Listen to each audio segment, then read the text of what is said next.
Everyone. My name is Muiwa Adedayo, and today's topic is understanding dyslexia, insights into dyslexia diagnosis and treatment.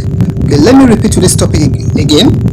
It is titled Understanding Dyslexia, Insights into Dyslexia Diagnosis and Treatment.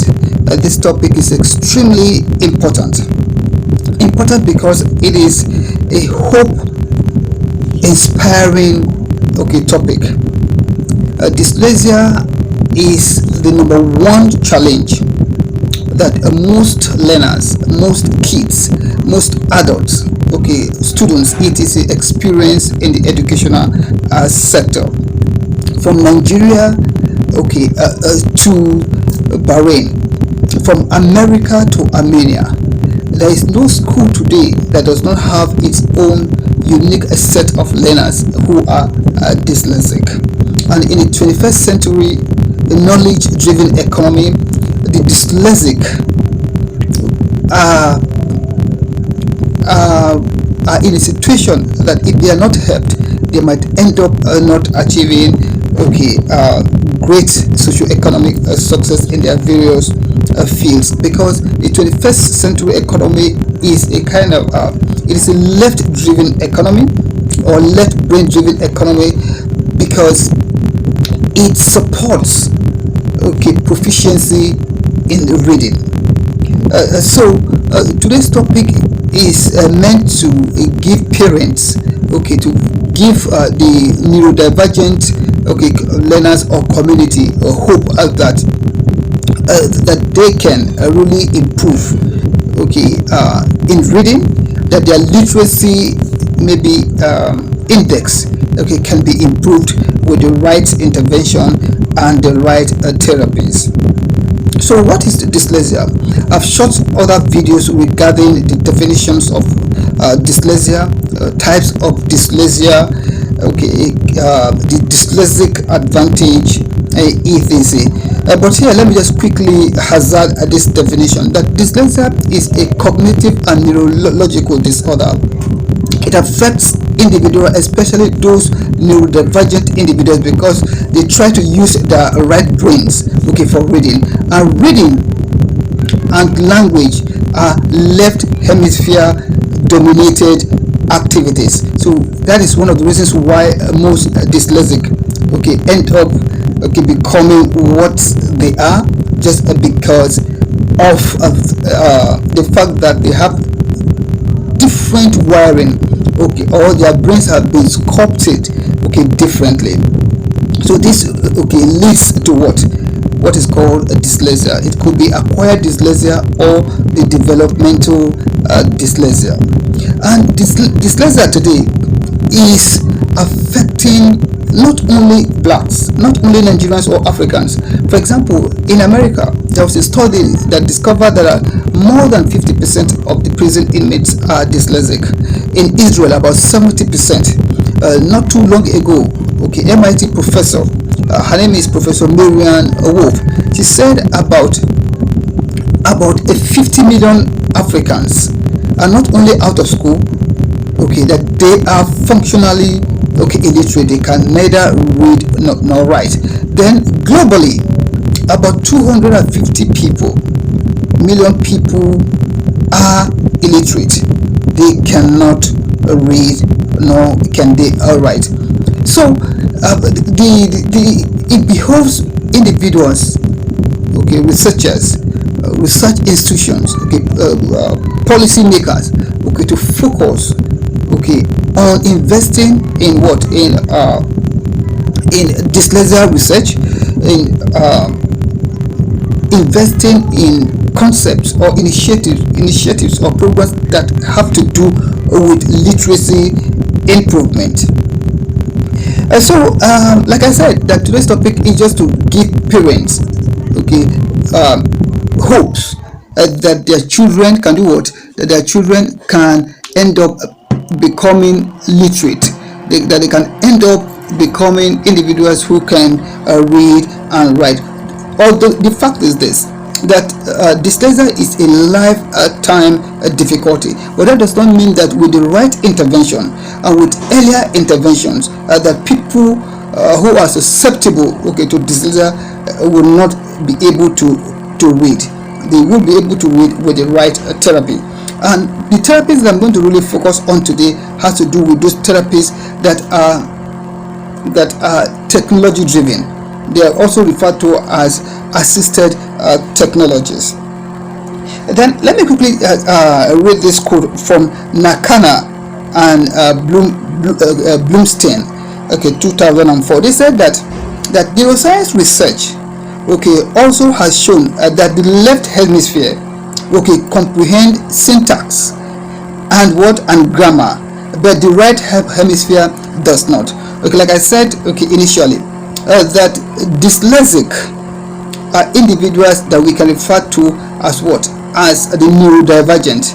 They are individuals whose brains, that who actually use the right hemisphere of their brains and carry out so many activities. They are cognitively dependent on the right hemisphere, and unfortunately for them, reading is a left hemisphere dominated activity, and that is one of the reasons why they find it very difficult to master reading, spelling, comprehension of English language, etc. So now the next question is this. Please just give me a moment. Let me take you to the whiteboard and give you additional information regarding dyslexia.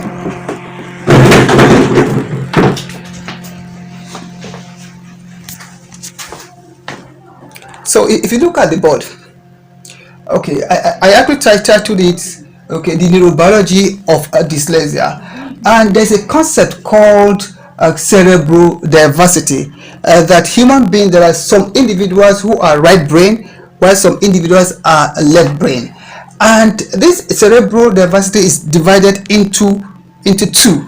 The first one is the neurodivergent, individuals who are masters of the right side of their brains.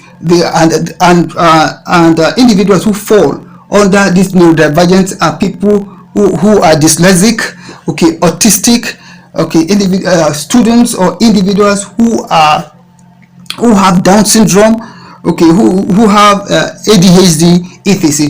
Then the other one is the neurotypicals. The neurotypicals are individuals who can read and write, who are left brain oriented. They are individuals who have these linguistic and verbal competencies. Then the next item is the reading circuitry, that most dyslexic, most neurodivergent have impaired reading circuitry. And the reading circuitry is what? It is left hemisphere oriented. The left hemisphere oriented, and that is why you see language, reading, logic are all left hemisphere activity. So I just said that you just do this, explain this brief schema. So let's go back to the topic of today, in total.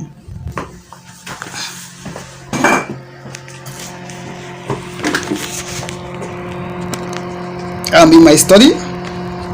So now the next question becomes, what are those neurotechnologies that can be used to treat individuals who fall under the neurodivergent kind of learners or students or pupils. One of the leading neurotechnologies used for treating dyslexia is called the DBS. DBS is an acronym, and the full meaning is, it stands for deep brain stimulation. The deep brain stimulation, it is just like a kind of it is a mechanism or a framework that is put on the head of individuals who are dyslexic.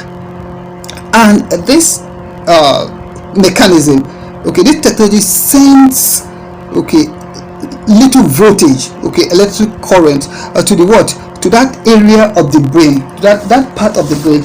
If you look at this picture, for example, If you look at this picture, for example, the DBS can be put here because this is the Wernicke's area. It is that part of the brain that is responsible for understanding meaning, okay, of words, of whatever you're reading.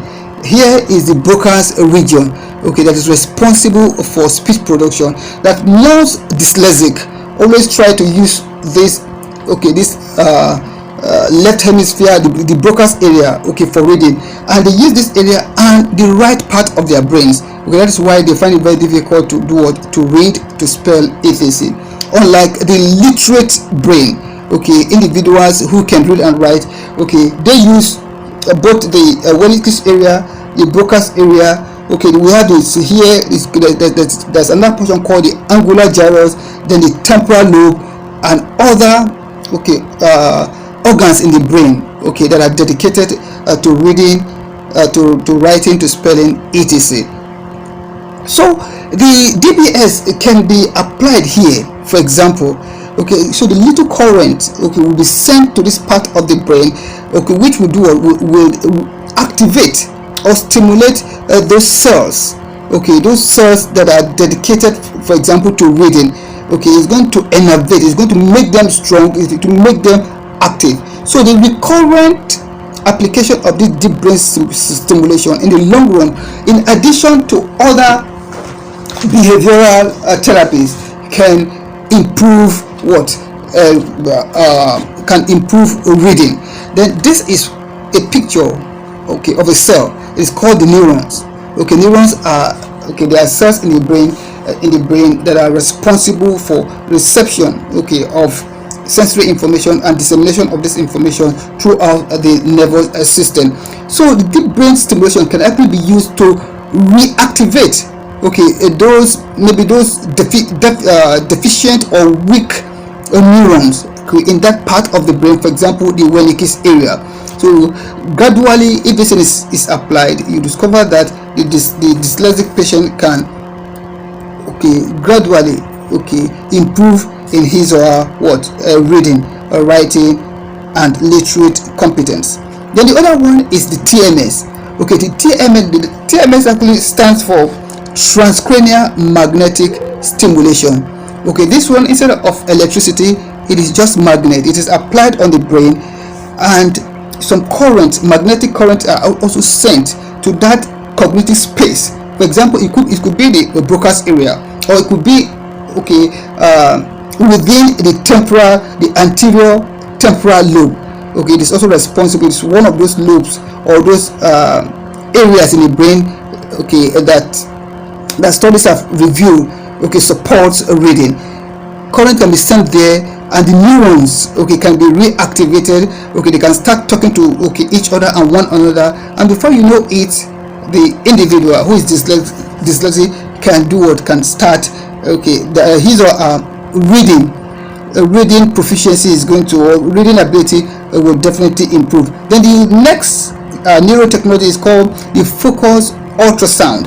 Okay, the focus ultrasound is also a technology that is today used to treat dyslexia, or that is used to treat dyslexic learners, dyslexic pupils, kids, adults, etc. That one has to do with sending sounds, okay, deeply, okay, into the brain. Then there are other apps too. There are apps today that one can really use, okay, to help the dyslexic students, learners, etc. One popular one has to do with this Google read along app. I'm going to really advise, okay, my listeners to try to download, okay, these apps, okay, and apply it, okay, and give it to their wards, okay, who are experiencing one difficulty, reading difficulty, or specific learning difficulty, okay, to the other. So for today, these are just 4 neurotechnologies, okay, that serve as interventions and therapies, okay, that research and continuous studies have shown that they are effective. It's not that they would cure that individual of dyslexia, but it's going to really help, okay, the individuals to be able to read, okay, to improve, okay, their reading index, their reading proficiency, etc. Then one more thing that I strongly believe it is important that for me to actually say here is that if you, my organization today is training, okay, teachers, school owners, students of education, parents, okay, on what is called masterclass in educational neuroscience. Okay, it contains about 25 groundbreaking topics. 25 groundbreaking topics. Every information that a school owner needs in order to achieve what is called sustainable, okay, school growth has been covered in this training. If you're an educator, this course will make you indispensable. You become a leader. You become irreplaceable if you're able to go through this course. There are testimonials, okay, from our graduates. In fact, presently we've started having participants from all over Africa. South African participants, Ghanaian participants, and Equatorial, okay, Guineans have also done what they've joined